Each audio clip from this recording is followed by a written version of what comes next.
তীব্র তারল্য সংকট ও শ্রমিকদের বকেয়া পরিশোধ না করায় সংকটে পড়া বেক্সিমকো গ্রুপের শাইনপুকুর সিরামিক্স বন্ধ করে দেওয়ায় এই শিল্পগোষ্ঠীর মোট বন্ধ প্রতিষ্ঠানের সংখ্যা এখন 24টি। কাঁচামাল আমদানির জন্য এলসি খুলতে না পারায় গত আগস্ট থেকে এই শিল্পগোষ্ঠীর কারখানাগুলোর উৎপাদন বন্ধ রাখতে হয়েছে। বেক্সিমকো ইন্ডাস্ট্রিয়াল পার্কের শ্রমিকরা টানা ৫ম দিনের মতো গাজীপুরের চন্দ্রা নবীনগর মহাসড়ক অবরোধ করায় দীর্ঘ যানজট সৃষ্টি হয়। এরপর কারখানা বন্ধের বিষয়টি আলোচনায় আসে। বেক্সিমকো গ্রুপের পরিচালক ওসমান কায়সার চৌধুরী বলেন, ব্যাংকগুলো এলসি সমস্যার সমাধান করতে পারছে না। এখন টাকার অভাব দূর ও উৎপাদন আবার শুরু করতে সরকারের হস্তক্ষেপ দরকার। সম্প্রতি শিল্পগোষ্ঠীটির রিসিভার হিসেবে নিয়োগ পাওয়া বাংলাদেশ ব্যাংকের নির্বাহী পরিচালক রুহুল আমিন গতকাল সোমবার সন্ধ্যায় বলেন, এসব বিষয়ে তার সঙ্গে যোগাযোগ করা হয়নি। তার দাবি, বেক্সিমকো গ্রুপের ব্যাংকিং সমস্যা নেই। বেক্সিমকো গ্রুপের ভাইস চেয়ারম্যান ও সাবেক প্রধানমন্ত্রী শেখ হাসিনার বেসরকারি খাত বিষয়ক উপদেষ্টা সালমান এফ রহমানকে গ্রেপ্তারের পর তোপের মুখে পড়ে বেক্সিমকো গ্রুপ।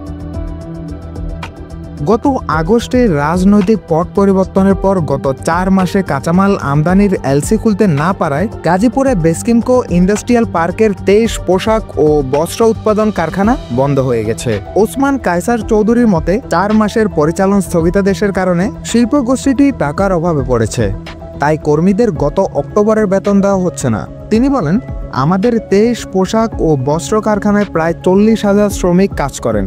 তাদের মাসিক বেতন প্রায় 80 কোটি টাকা। স্বাভাবিক কার্যক্রম চলাকালে বেক্সিমকো টেক্সটাইলের রপ্তানি প্রতি মাসে ছিল $30 মিলিয়ন।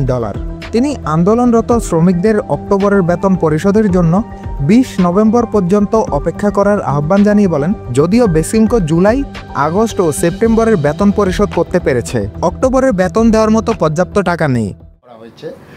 সেখানে ন্যাচারালি তাদের আসলে কোনো ব্যাংক মানে যেটা হচ্ছে যে অনেকগুলো ব্যাংক কিন্তু তাদের কারণে খুবই একদম মানে খাদের কিনারে দাঁড়িয়েছে, এবং বিশেষ করে জনতা ব্যাংক একটি তাদের বড় আর কি জায়গা, সেখানে জনতা ব্যাংক থেকেই কিন্তু দেওয়ার কথা। এবং আমরা গত 2 মাসে 82 কোটি টাকা করে 2 মাসে কিন্তু প্রায় 164 কোটি টাকা দেওয়া হয়েছে।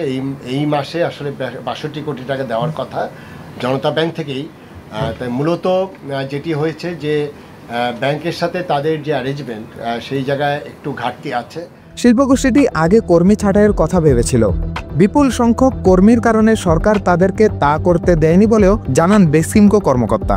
জনতা ব্যাংকে বেক্সিমকোর 23,000 কোটি টাকার ঋণ আছে। এর মধ্যে জুলাই সেপ্টেম্বর প্রান্তিকে 19,000 কোটি টাকা ঋণ খেলাপি হয়েছে বলে ব্যাংকের ঊর্ধ্বতন কর্মকর্তারা দৈনিক সমাচারকে জানিয়েছেন। ব্যাংক কোম্পানি আইন অনুসারে ব্যাংকগুলো তাদের পরিশোধিত মূলধনের 25% বেশি কোনো একক প্রতিষ্ঠানকে ঋণ দিতে পারে না। শাহরিয়ার তৌসিফ, দৈনিক সমাচার, ঢাকা।